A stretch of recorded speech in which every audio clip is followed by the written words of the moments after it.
Os agentes da Secretaria Nacional Antidrogas do Paraguai, SENAD, estavam monitorando os passos de traficantes que se dirigiam ao Brasil com um grande carregamento de cocaína.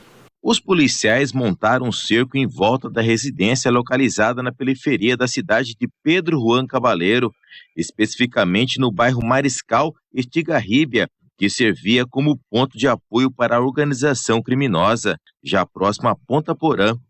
No local foram localizados vários tabletes de cocaína, que somaram 215 quilos da substância, que seria enviada ao Brasil em fundos falsos de veículos de passeio através das rodovias de Mato Grosso do Sul. Nenhum traficante foi preso, mas já foram identificados pelas autoridades daquele país. O carregamento foi encaminhado à sede da SENAD de Pedro Juan e, posteriormente, será incinerado. As investigações continuam em relação ao caso. A morte do casal Priscila Gonçalves Alves, de 38 anos, e Pedro Vila Alta Torres, de 45, que estavam juntos há cerca de 12 anos e tinham 2 filhos, ocorreu no mês de agosto deste ano. Os corpos foram encontrados às margens da rodovia BR-262, carbonizados e mutilados. O crime chocou pela crueldade empregada contra Priscila e Pedro, que foram submetidos ao sistema micro-ondas quando as vítimas são colocadas ainda vivas dentro de pneus e incendiados na sequência. Crime que foi registrado pela primeira vez na capital e que vinha sendo investigado pela Delegacia de Homicídios.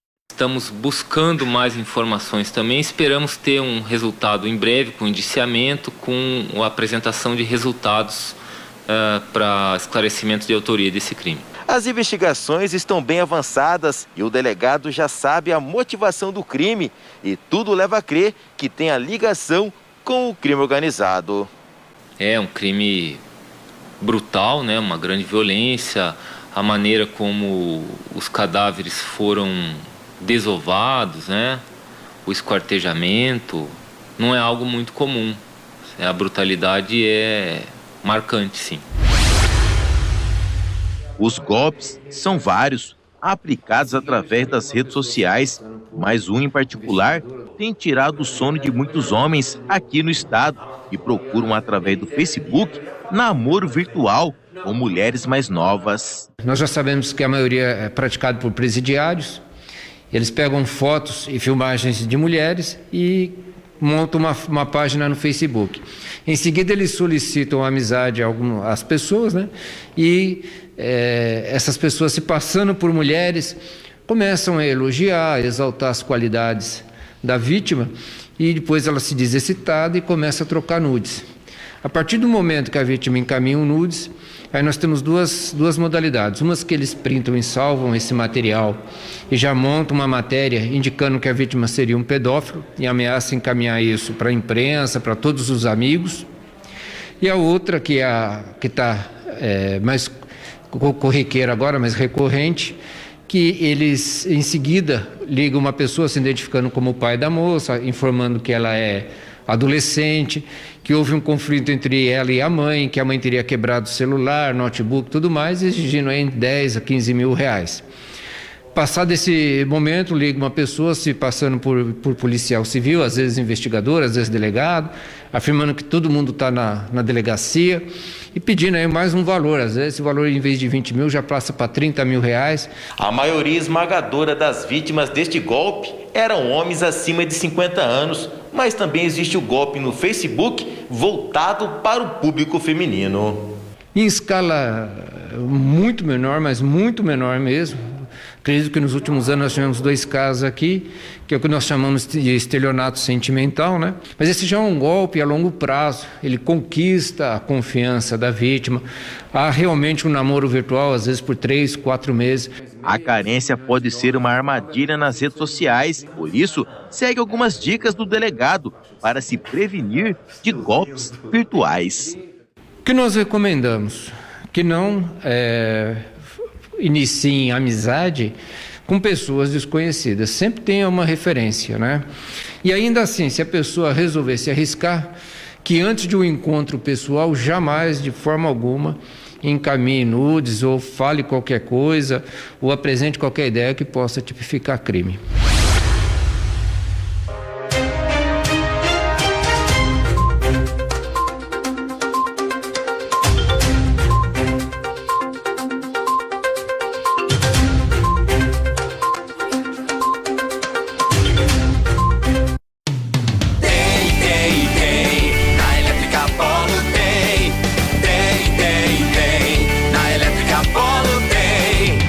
A Polo tem tudo o que você precisa.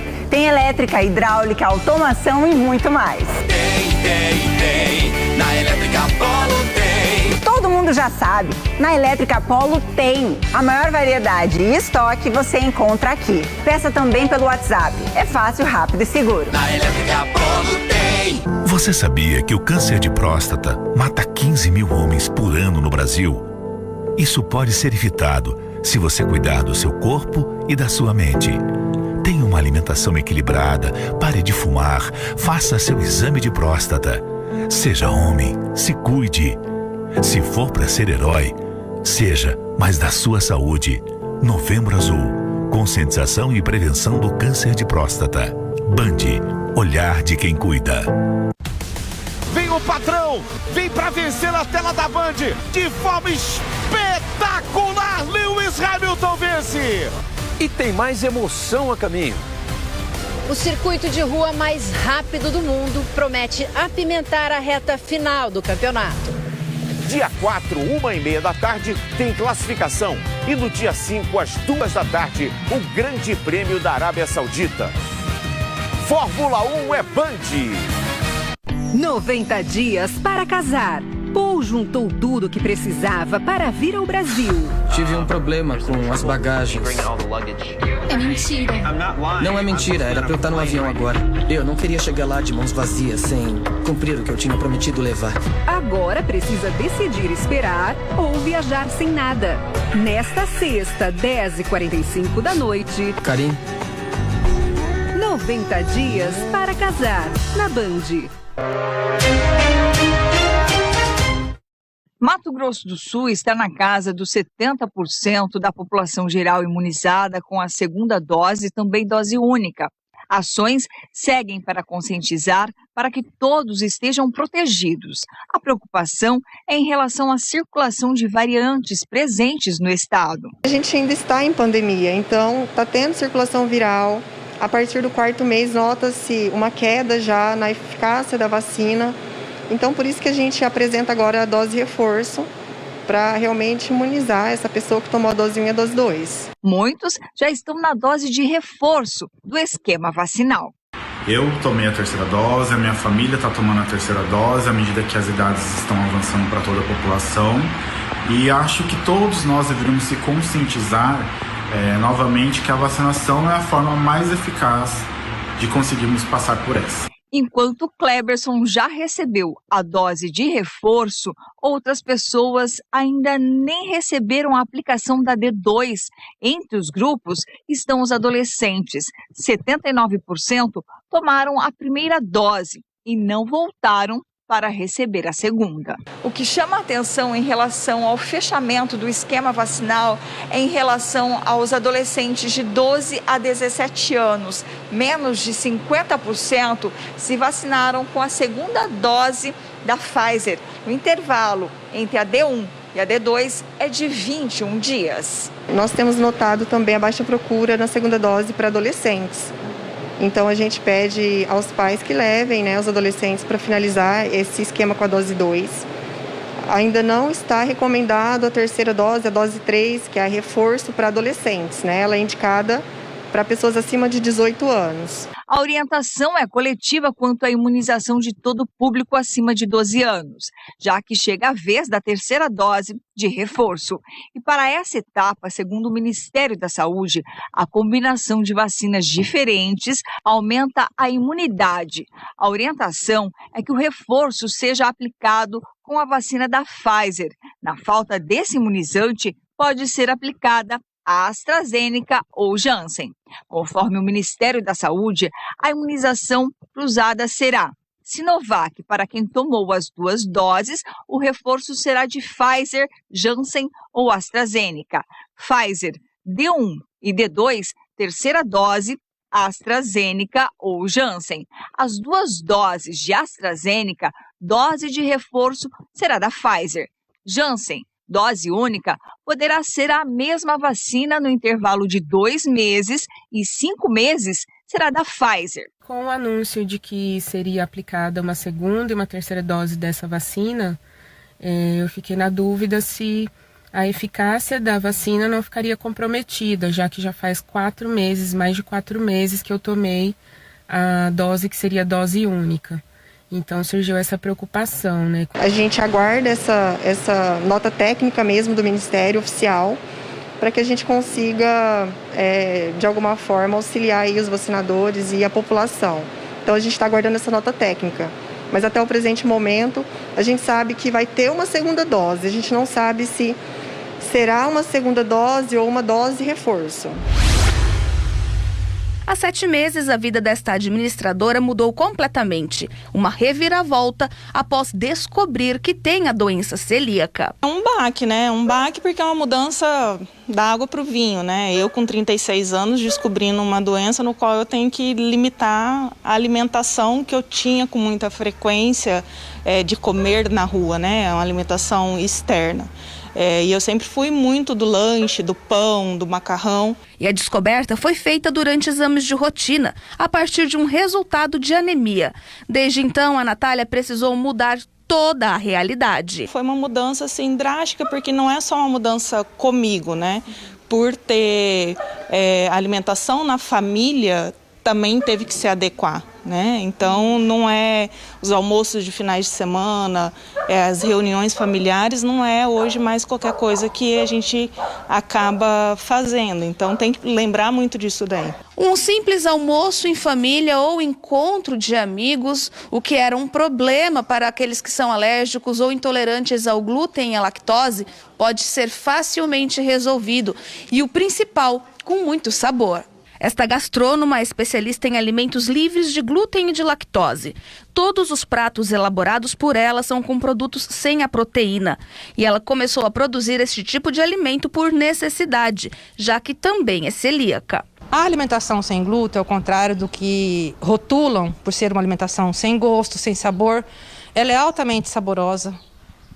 Isso requer o cuidado na manipulação das receitas com produtos de qualidade, o que torna a alimentação mais cara.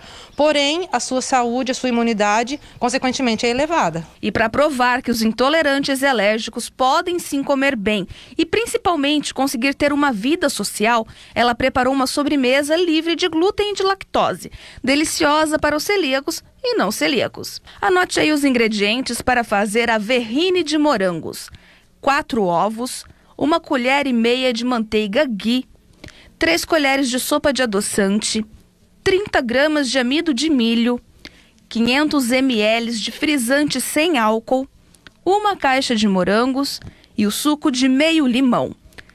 Para preparar, você vai precisar fazer uma geleia de morango, colocando em uma panela as frutas, o adoçante, o suco do meio limão, junto com 10 ml de água.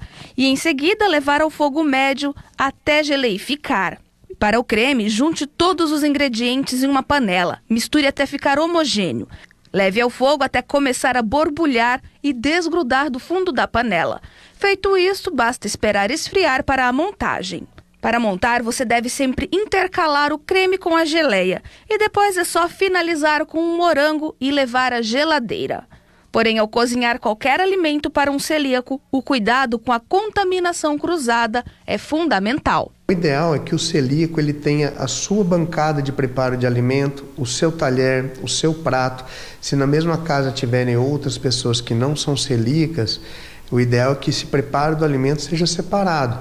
Porque, por exemplo, uma faca que cortou um pão, ela vai estar contaminada com glúten, né? E isso pode ser o suficiente para manifestar sintoma imunológico no celíaco.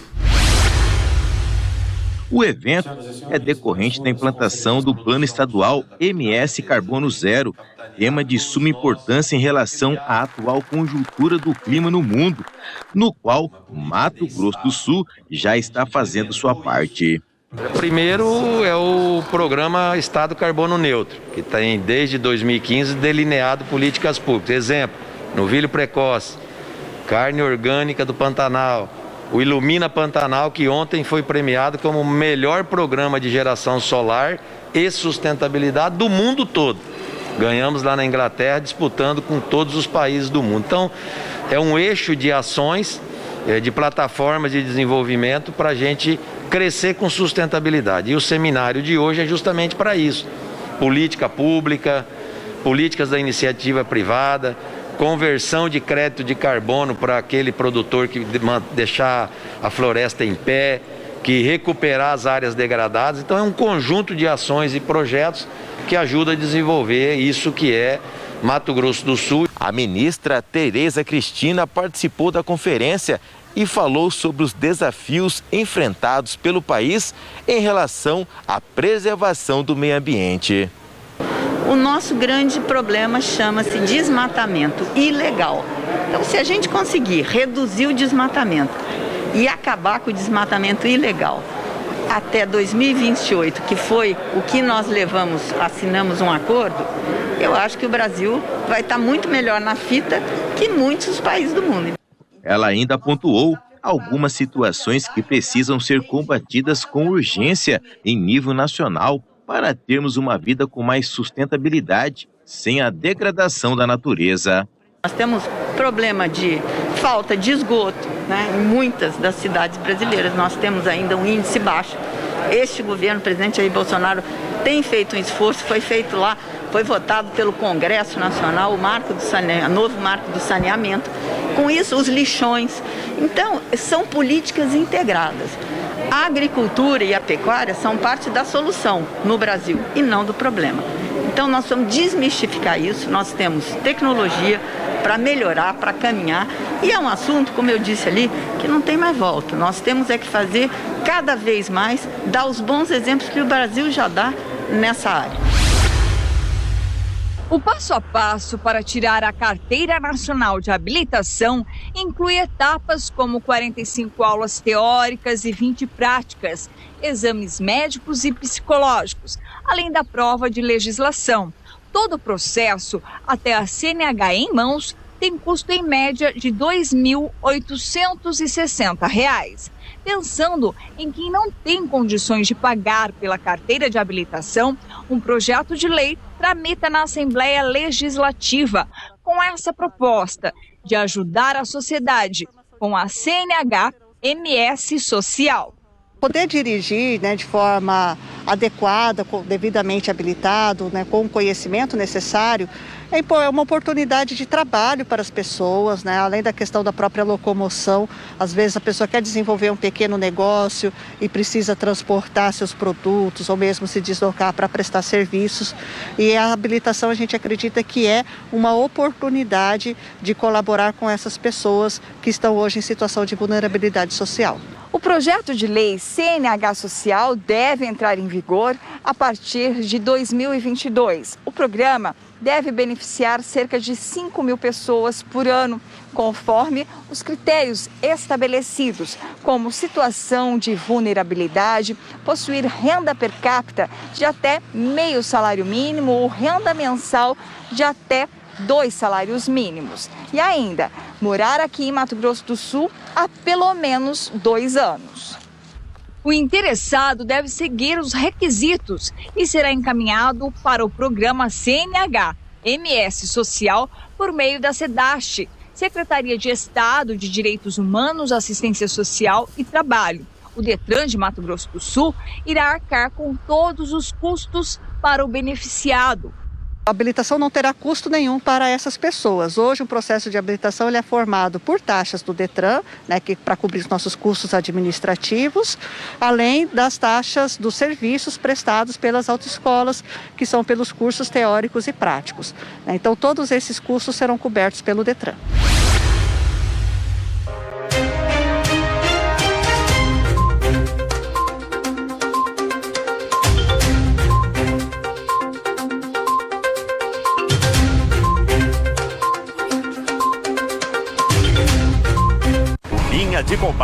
acompanhou o trabalho do GER, um batalhão de elite da Polícia Mineira. Quinta, 10h45 da noite, linha de combate. Black Novemberelos, porta social Rayala com vidro, 768. Torneira monocomando Lorenzetti, 899. Bacia convencional Lorenzetti, 224 à vista. Elos, porque a sua obra não pode parar. Neste domingo, 11h30 da noite, a Turma do Rei quer fazer o adversário bater o pistão. Detroit Pistons, Los Angeles Lakers, ao vivo, NBA é Band. Meus amigos, tudo bem? Ótima quinta-feira a todos vocês. Mas amanhã não esqueça, são as 7 sextas-feiras dos 7 espinhos do filho da Sunamita. Essa mulher perdeu um filho. E o profeta se mediu sobre ele 2 vezes numa cama onde ele estava morto. E ele espirrou pra fora aquele mal.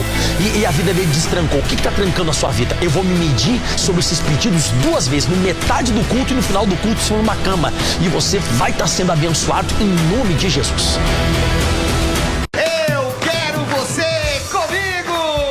Ajeita a cadeira. Ou senta no chão, não tem problema. O importante é ficar ligado. É que eu tô empolgadão. Neste domingo, 8 da noite, ao vivo. Perrengue tá na Band.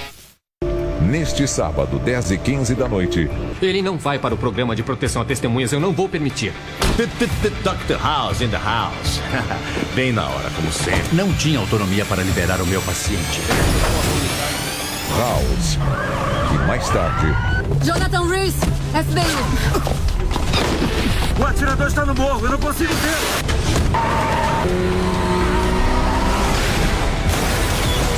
The Blacklist, na Band. Novembro é o mês destinado ao combate do câncer de próstata, doença muito comum entre os homens e também a causa da morte de 29% da população masculina. Só para ter um panorama geral, no Brasil, um homem morre a cada 38 minutos devido ao câncer de próstata, segundo dados do Instituto Nacional do Câncer. Mas o que muita gente não sabe é que no mesmo mês de novembro há outras campanhas de conscientização. Como, por exemplo, o Novembro Azul, que é uma campanha mundial em prol da conscientização sobre o diabetes.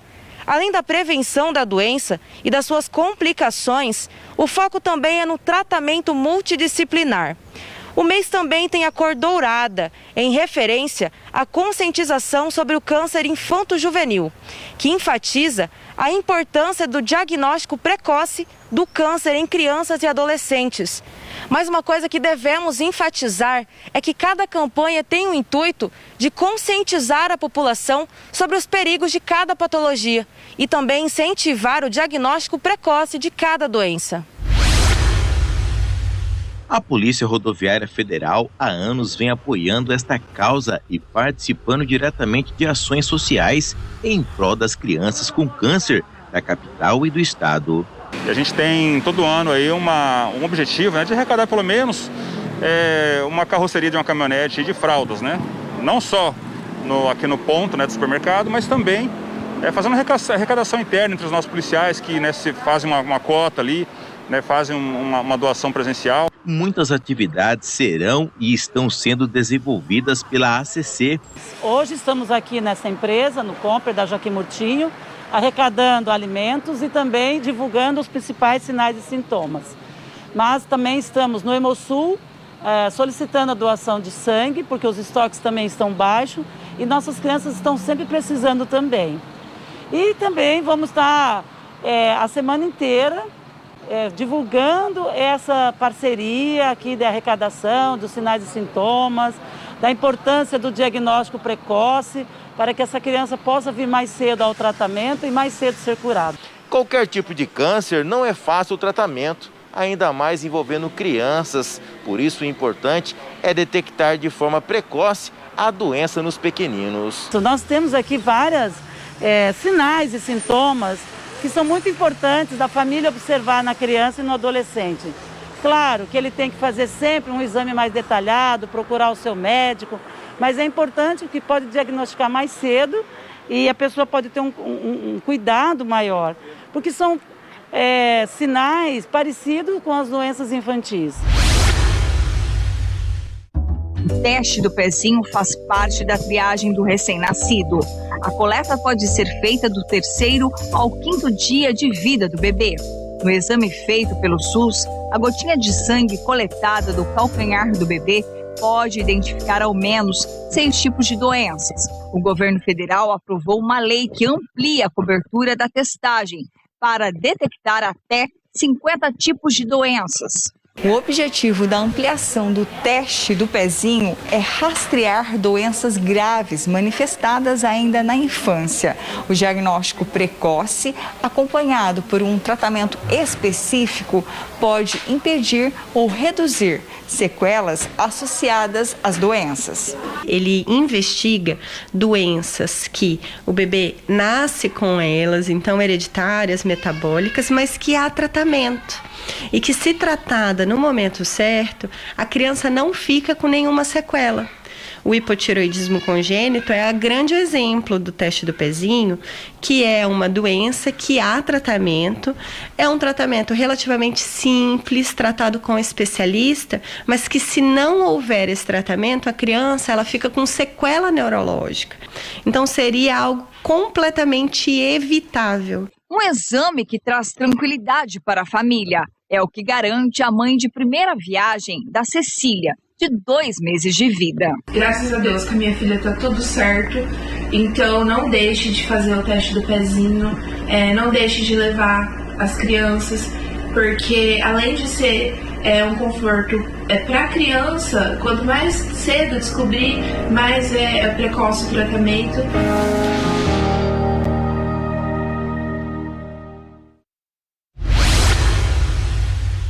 Você provavelmente já ouviu a frase: quanto mais colorido o prato for, mais saudável ele é, né?